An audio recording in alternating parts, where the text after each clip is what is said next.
Anne of Green Gables by L.M. Montgomery. Chapter 6. Marilla Makes Up Her Mind. Get there they did, however, in due season. Mrs. Spencer lived in a big yellow house at White Sands Cove, and she came to the door with surprise and welcome mingled on her benevolent face. "Dear, dear," she exclaimed, "you're the last folks I was looking for today, but I'm glad to see you. You'll put your horse in. And how are you, Anne?"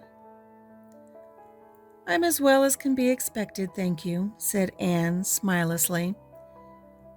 A blight seemed to have descended on her. "I suppose we'll stay a little while to rest the mare," said Marilla, "but I promised Matthew I'd be home early. The fact is, Mrs. Spencer, there's been a queer mistake somewhere, and I've come over to see where it is. We sent word, Matthew and I, for you to bring us a boy from the asylum. We told your brother Robert to tell you we wanted a boy, 10 or 11 years old." "Marilla Cuthbert, you don't say so," said Mrs. Spencer in distress. "Why, Robert sent the word down by his daughter Nancy and said you wanted a girl. Didn't she, Flora Jane?" appealing to her daughter, who had come out to the steps. "She certainly did, Miss Cuthbert," corroborated Flora Jane earnestly. "I'm dreadful sorry," said Mrs. Spencer. "It is too bad, but it certainly wasn't my fault, you see, Miss Cuthbert. I did the best I could, and I thought I was following your instructions. Nancy is a terrible flighty thing. I've often had to scold her well for her heedlessness." "It was our own fault," said Marilla resignedly. "We should have come to you ourselves and not left an important message to be passed along by word of mouth in that fashion. Anyhow, the mistake has been made, and the only thing to do now is to set it right. Can we send the child back to the asylum? I suppose they'll take her back, won't they?" "I suppose so," said Mrs. Spencer thoughtfully, "but I don't think it will be necessary to send her back. Mrs. Blewett was here yesterday, and she was saying to me how much she wished she'd sent by me for a little girl to help her. Mrs. Peter has a large family, you know, and she finds it hard to get help. Anne will be the very girl for her. I call it positively providential." Marilla did not look as if she thought Providence had much to do with the matter. Here was an unexpectedly good chance to get this unwelcome orphan off her hands, and she did not even feel grateful for it. She knew Mrs. Peter Blewett only by sight, as a small, shrewish-faced woman without an ounce of superfluous flesh on her bones. But she had heard of her. A terrible worker and driver, Mrs. Peter was said to be, and discharged servant girls told fearsome tales of her temper and stinginess, and her family of pert, quarrelsome children. Marilla felt a qualm of conscience at the thought of handing Anne over to her tender mercies. "Well, I'll go in and we'll talk over the matter," she said. "And if there isn't Mrs. Peter coming up the lane this blessed minute!" exclaimed Mrs. Spencer, bustling her guests through the hall into the parlor, where a deadly chill struck them, as if the air had been strained so long through dark, green, closely drawn blinds that it had lost every particle of warmth it had ever possessed. "That is real lucky, for we can settle the matter right away. Take the armchair, Miss Cuthbert, and you sit here on the ottoman and don't wriggle. Let me take your hats. Flora Jane, go out and put the kettle on. Good afternoon, Mrs. Blewett. We were just saying how fortunate it was that you happened along. Let me introduce you two ladies. Mrs. Blewett, Miss Cuthbert. Please excuse me for just a moment. I forgot to tell Flora Jane to take the buns out of the oven." Mrs. Spencer whisked away after pulling up the blinds. Anne, sitting mutely on the ottoman with her hands clasped tightly in her lap, stared at Mrs. Blewett as one fascinated. Was she to be given into the keeping of this sharp-faced, sharp-eyed woman? She felt a lump coming up in her throat, and her eyes smarted painfully. She was beginning to be afraid she couldn't keep the tears back when Mrs. Spencer returned, flushed and beaming, quite capable of taking any and every difficulty, physical, mental, or spiritual, into consideration and settling it out of hand.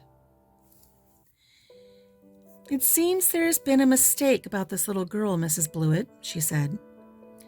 "I was under the impression that Mr. and Miss Cuthbert wanted a little girl to adopt. I was certainly told so, but it seems it was a boy they wanted. So if you're still in the same mind you were yesterday, I think she'll be just the thing for you." Mrs. Blewett darted her eyes over Anne from head to foot. "How old are you and what's your name?" she demanded. "Anne Shirley," faltered the shrinking child, not daring to make any stipulations regarding the spelling thereof. "And I'm 11 years old." You don't look as if there's much to you, but you're wiry." "I don't know, but the wiry one's the best after all." "Well, if I take you, you'll have to be a good girl, you know, good and smart and respectful. I'll expect you to earn your keep, and no mistake about that." "Yes, I suppose I might as well take her off your hands, Miss Cuthbert. The baby's awful fractious, and I'm clean wore out attending to him. If you like, I can take her right home now." Marilla looked at Anne and softened at the sight of the child's pale face with its look of mute misery. The misery of a helpless little creature who finds itself once more caught in the trap from which it had escaped.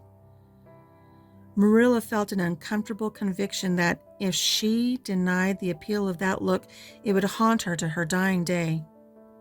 Moreover, she did not fancy Mrs. Blewett. To hand a sensitive, high-strung child over to such a woman, no, she could not take the responsibility of doing that. "Well, I don't know," she said slowly.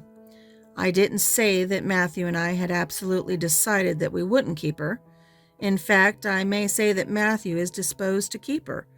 I just came over to find out how the mistake had occurred. I think I'd better take her home again and talk it over with Matthew. I feel I oughtn't to decide on anything without consulting him. If we make up our mind not to keep her, we'll bring her or send her over to you tomorrow night. If we don't, you may know that she is going to stay with us. Will that suit you, Mrs. Blewett?" "I suppose it will have to," said Mrs. Blewett ungraciously. During Marilla's speech, a sunrise had been dawning on Anne's face. First, the look of despair faded out. Then came a faint flush of hope. Her eyes grew deep and bright as morning stars. The child was quite transfigured, and a moment later, when Mrs. Spencer and Mrs. Blewett went out in quest of a recipe the latter had come to borrow, she sprang up and flew across the room to Marilla. "Oh, Miss Cuthbert, did you really say that perhaps you would let me stay at Green Gables?" she said in a breathless whisper, as if speaking aloud might shatter the glorious possibility. "Did you really say it, or did I only imagine that you did?" "I think you'd better learn to control that imagination of yours, Anne, if you can't distinguish between what is real and what isn't," said Marilla crossly. "Yes, you did hear me say just that and no more. It isn't decided yet, and perhaps we will conclude to let Mrs. Blewett take you after all. She certainly needs you more than I do." "I'd rather go back to the asylum than go to live with her," said Anne passionately. "She looks exactly like a gimlet." Marilla smothered a smile under the conviction that Anne must be reproved for such a speech. "A little girl like you should be ashamed of talking so about a lady and a stranger," she said severely. "Go back and sit down quietly and hold your tongue and behave as a good girl should." "I'll try to do and be anything you want me, if only you'll keep me," said Anne, returning meekly to her ottoman. When they arrived back at Green Gables that evening, Matthew met them in the lane. Marilla, from afar, had noted him prowling along it and guessed his motive. She was prepared for the relief she read in his face when he saw that she had at least brought Anne back with her. But she said nothing to him relative to the affair until they were both out in the yard behind the barn milking the cows. Then she briefly told him Anne's history and the result of the interview with Mrs. Spencer. I wouldn't give a dog I liked to that Blewett woman, said Matthew with unusual vim. I don't fancy her myself, admitted Marilla. But it's that or keeping her ourselves, Matthew. And since you seem to want her, I suppose I'm willing, or have to be. I've been thinking over the idea until I've got kind of used to it. It seems a sort of duty. I've never brought up a child, especially a girl, and I dare say I'll make a terrible mess of it. But I'll do my best. So far as I'm concerned, Matthew, she may stay. Matthew's shy face was a glow of delight. Well, now, I reckoned you'd come to see it in that light, Marilla, he said. She's such an interesting little thing. It'd be more to the point if you could say she was a useful little thing, retorted Marilla. But I'll make it my business to see she's trained to be that. And mind, Matthew, you're not to go interfering with my methods. Perhaps an old maid doesn't know much about bringing up a child, but I guess she knows more than an old bachelor. So you just leave me to manage her. When I fail, it'll be time enough to put your oar in. There, Marilla. You can have your way, said Matthew reassuringly. Only be as good and kind to her as you can without spoiling her. I kind of think she's one of the sort you can do anything with if you only get her to love you. Marilla sniffed to express her contempt for Matthew's opinions concerning anything feminine and walked off to the dairy with the pails. I won't tell her tonight that she can stay, she reflected, as she strained the milk into the creamers. She'd be so excited that she wouldn't sleep a wink. Marilla Cuthbert, you're fairly in for it. Did you ever suppose you'd see the day when you'd be adopting an orphan girl? It's surprising enough, but not so surprising as that Matthew should be at the bottom of it. Him that always seemed to have such a mortal dread of little girls. Anyhow, we've decided on the experiment, and goodness only knows what will come of it. That's the end of Chapter 6.